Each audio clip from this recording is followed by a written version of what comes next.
Welcome to another edition of the Longhorn Minute. I'm Kirk Bohls, and I'm here with Bubba Golden to join me here on the Longhorn Minute as we talk about this week's Texas game with the Nebraska Cornhuskers. Cornhuskers are really struggling right now. They're only 4-4. And Bubba, what do you think about the men of corn? You know, Kirk, corn is the fruit of the earth. Is it now?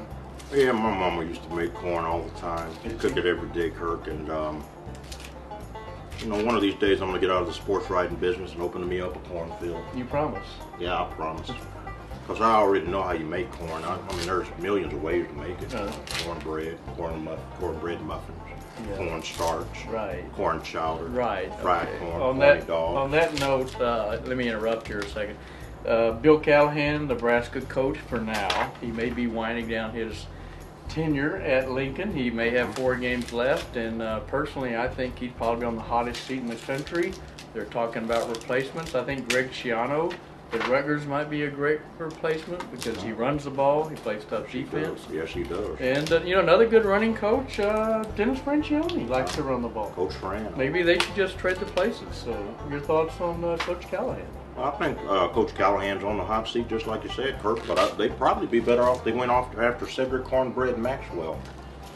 Yeah, that's the name I hadn't thought of. So on that note, you know, the Nebraska talent seems to be a little bit down. Their defenses seem like they give up 40 points every week. In fact, I subscribe to an NFL scouting service. Oh, really? I didn't know if you knew that or not, but they list 20 positions, 20 players, corn pudding, 15 players at every position, and they had one guy, teriyaki grilled corn, Corey McKeon, the inside linebacker, is the only guy listed. Corn stew.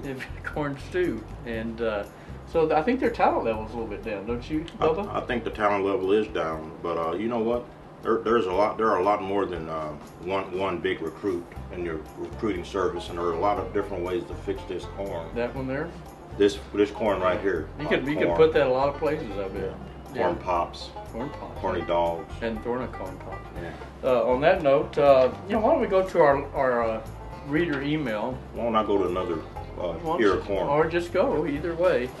We heard this week from Galen Gobin, and for writing into the Longhorn Minute, Galen, you receive a copy of The Perfect Drive, the Austin American-Statesman Chronicle of the 2005 National Championship season. Anyway, Galen asked, I'm all ears. do you think that Jamal Charles can regain some confidence? It seems the coaches don't have a lot of faith in him, and he seems to be running so tentatively. What about that, Bubba? I think that Galen hit on a good point there. Jamal's not running very well. I think if they like put him in a cornfield and let the children of the corn chase him, he'd go even faster, and he'd average more than that 5.8 yards a carry he's been averaging. So I bet they hadn't thought of that. I bet they hadn't either. Yeah. But I know that sounds a little bit corny, but I think in desperate times it calls for desperate measures. So thanks for joining us in this week's edition of the Longhorn Minute. And on that note, sending him to the corner. Anna Kornikova, John Cornyn. Jeez. Get me out of here. You're a real cornucopia of information. Thank you. Thank you very much. See you next week.